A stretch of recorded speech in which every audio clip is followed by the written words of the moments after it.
I know it's just the Detroit Pistons. I know they only got 10 wins on the season, but the Dallas Mavericks got that dog in them as we just blew the Pistons out of the water 142 to 124 in just an amazing fashion where in the first half, things felt a little slow, a little sloppy, but once we came out the half from the start of the third quarter, we were on a run. We were blocking shots. We were shooting our threes. Tim Hardaway came alive in this game. We saw some of Dwight Powell, and yes, he did hit his head as he always does, but this team was looking phenomenal just from start to finish. We didn't let the game get away from us, and yes, I know it's the Detroit Pistons, but it was how we looked during the game against the Detroit Pistons is what I'm excited about, and we're going to break down this game. We're going to look at the highlights, the lowlights, and everything in between. But how's it going, everybody? My name is Marcel Martin. This is Mavs Digest, bringing you the latest news and everything Mavericks related. And tonight's game against the Detroit Pistons was amazing.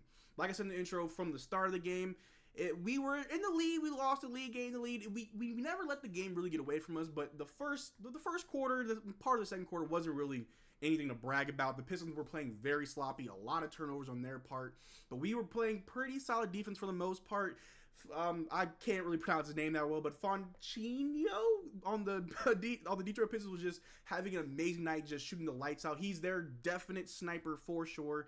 Cade Cunningham had a great first half, but the Dallas Mavericks, they did not waver. They did not just complain to the refs the entire night. They came to make a statement. They came to handle business and stand on it, and that's what they did. We saw in the second half when Daniel Gafford got fouled pretty hard by Jalen Duren, PJ Washington walked up like, "Hey, what's going on over here? That's my guy."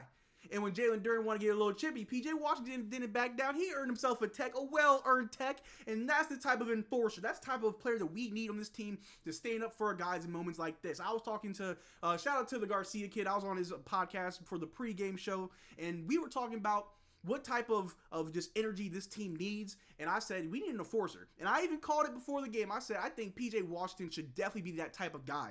That Draymond Green, Pat Beverly-esque player, not saying play like them, but have that type of attitude where you're not going to mess with my guys. I don't care who it is. I don't care if it's Luka Doncic. I don't care if it's O-Max. If anybody on the court wearing my jersey and you want to give him trouble, here come PJ.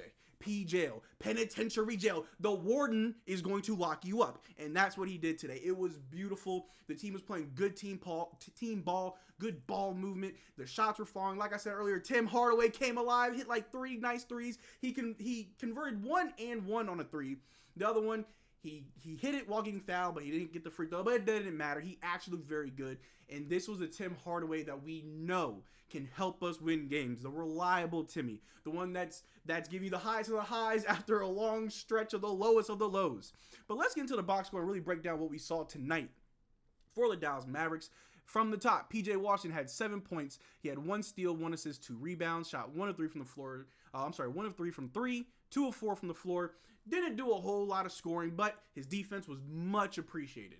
Derrick Jones Jr. had 12 points, 4 steals. That man's hand was in the cookie jar the whole game. Had 4 steals, 1 assist, and 1 rebound. Shot 5 of 7 from the floor, 0 of 2 from 3, but his defense was also felt. It was amazing. And then Daniel Gafford, the landlord, coming to collect rent. Finished game with 17 points.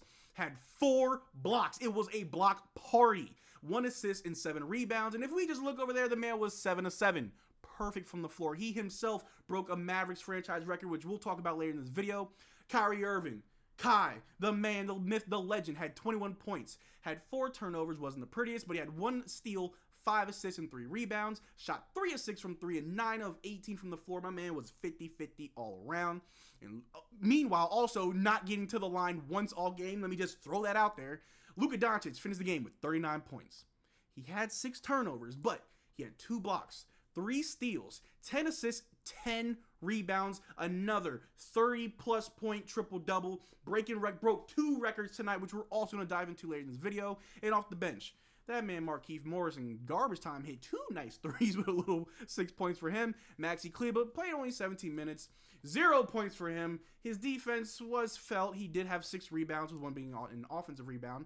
Tim Hardaway Jr., 18 points, 6 of 13 from the field, 4 of 8 from 3. That's the type of Tim that we need on a night-to-night basis. He had 17 points and 2 assists and 1 rebound. Dwight Powell got a little bit of run because we didn't have Derrick Lively. He played 12 minutes, had 3 points, 1 turnover, but he had 1 steal, 1 assist, and 2 rebounds. Josh Green still trying to find his rhythm, but he had 8 points, 2 steals, 2 assists, and a rebound. Dante Exum, the glue guy, 18 minutes. The stat sheets don't really show it, but he was definitely doing his thing. Had 2 points and 5 assists with 2 rebounds. AJ Lawson, Jane Hardy also got some garbage time. And if you look at old Jane Hardy party, 4 minutes, 8 points. My man was just getting it even in garbage time. He wanted to get as many stats up there as he possibly could. And like I said, the team was just magnificent. Daniel Gafford has not missed a field goal in the last 18, 19 shots that he's taken. He is perfect. Franchise record, like I said. The man was unstoppable tonight. Getting blocks left, right, and center. Couldn't stop this man. Luka Doncic scoring amazingly in the second half. The first quarter, not so much. But the second quarter, he really turned it up. And then in the second half, the man was everywhere doing everything. Getting his assists in, getting his rebounds. Got a couple steals too. It was amazing. And of course, our guy Kyrie, Batman to Luka Doncic Superman, was unstoppable in the second half. The man, normally fourth quarter Kai. That's what we're waiting for. Kyrie said, I'm going to show up a little bit earlier. Third quarter Kai activated. This man came out the halftime killing it. And it bled into the fourth quarter where this team just down the stretch did not want to stop. We had a really solid lead. We're up by 20 points at one moment. And we're like, we could take our foot off the gas. Or we could keep going, make it a statement. Now I understand. I already know what y'all gonna say in the comments. It's the Pistons. Why are we excited? Well, we've been on a losing streak, and we just beat the Miami Heat, which was a good team. It was a sloppy win, but a game against a team like the Detroit Pistons, who really only have 10 wins on the season, it's a game you should win if you're the Dallas Mavericks. You should walk up in there and just win because you showed up. A free dub. But it's how we play these games. It's the schemes that we implement. It's the offense that we flow with and the defense that we set. It's good habits. If you can do it against a bad team, do it against a good team. It's the repetition and just like I said, the habits that this team needs to build, because when we play against the Nuggets next week, I know we play the Chicago Bulls on Monday. We play the Warriors on Wednesday. I think either Thursday or Friday we see the Nuggets. That's going to be a real test. That Nuggets game is going to be a real test, and so we need to make sure we have all of our habits for the defensive sets and rotations. On offense, make sure we're running real plays and not just giving it to one person to ISO. It was amazing. This game was awesome. And just to throw up the Detroit Pistons box score, not much to look at. Thompson had 4 points. Isaiah Stewart had 5 points. Jalen Duren only 6 points, and he fouled out with those 2 techs. Cade Cunningham finished with 33 points. 10 assists, 9 rebounds, almost had himself a 30-point triple-double, and he also had 5 turnovers. And Jaden Ivey, 17 points with 6 turnovers, 2 steals, 4 assists, 6 rebounds. And like I said, Simone Fontecchio finished the game with 27 points, 1 block, 1 steal, 2 assists, 4 rebounds, was 4 of 5 from 3, 9 of 13 from the field. He was a killer for the Pistons tonight. Shout out to him. Wiseman off the bench with 17 points, had 5 fouls real quick, had 1 block, 4 assists, and 11 rebounds. And you can look down there, Evan Fournier, no points for him. Amude had 3 points, and Sasser had 10 points off the bench. It wasn't enough for the Detroit Pistons because the Dallas Mavericks walked away with a dub. Now, what we saw late in the game, my man Daniel Gafford, the landlord, he was just getting dunks left, right, and center. He could not be stopped. Didn't matter who you put in front of him. The man was he was bringing the ball down with authority. And Jaden Duren thought it would be nice to just give him a little shove while he was falling down. PJ Washington saw that and didn't like that. My man said, "Excuse me, is this what we're doing?" Gave a little friendly shrug, a little shove. Jalen Duren wanted to take it up another notch and shove PJ. PJ didn't back down. And after the game, Daniel Gafford was like, it's really nice when the little guy steps up for the big guy. And I love to see it. That's that type of team cohesion. That's something that really gets the team just ignited. Just rallies the guys, get them just fired up. Don't mess with us. Now, again, it's the Detroit Pistons, but I don't care. I got something to be happy about because this Dallas Mavericks team can be really random sometimes. We'll beat the Nuggets one night and then lose to the Pistons another night. So getting a dub, just glad to see it. Glad to see the guys having fun out there. Luka was definitely having fun out there. All the guys were looking good. It was amazing. But records were broke in tonight's game. It was phenomenal. Luka Doncic actually broke 2 records. It was his 5th straight 35-point triple-double. And his 6th straight 30-point triple-double. Not many players break multiple all-time records in one night. And what more do we have to say about Luka Doncic? MVP caliber season, MVP caliber player, has been for a while now, putting the league on notice that, hey, I don't care if it's the Pistons, where I broke 2 records. I don't care if it's the Hawks, where I scored 73 points. You will acknowledge me. You will notice me. And we already know what the media is going to say come Monday about this game. It doesn't matter. Luka Doncic is the real deal, breaking multiple records. It feels like he does this every night. When I'm watching the game and he broke that record, when he got his 10th rebound, I was happy for him. I was, but at the same time, I'm like, man, he does this every night. You're kind of desensitized to it at this point. It's just what you expect from Luka Doncic, and that's just how great he is. But he wasn't the only player who was breaking records tonight, because Daniel Gafford, 19 straight made field goals for the landlord. That's a franchise record for Daniel Gafford and the Dallas Mavericks.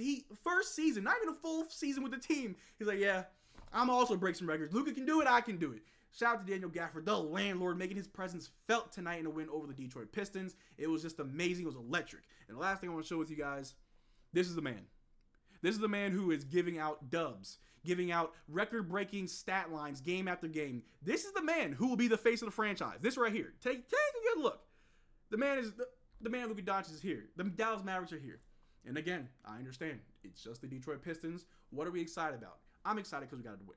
Because a loss would have meant a lot more to us than if we won this game. If we lost this game, who knows if we slide down to the 9th or 10th seed, a win keeps us afloat, because obviously we're most likely going to be in the play-in situation, and I'd much rather be in the top half than the bottom half.